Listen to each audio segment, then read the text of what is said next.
You ask Tiger to solve. This deals with linear equations with one unknown. The final result is z equals 2. Let's solve it step by step. Simplify the expression. Expand the parentheses. Simplify the arithmetic. Group all constants on the right side of the equation. Add 12 to both sides.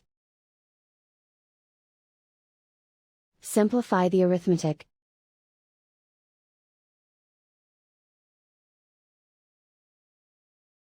Isolate the z. Divide both sides by 3. Simplify the fraction. Find the greatest common factor of the numerator and denominator.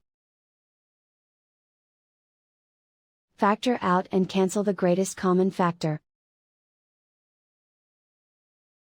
And so the final result is z equals 2.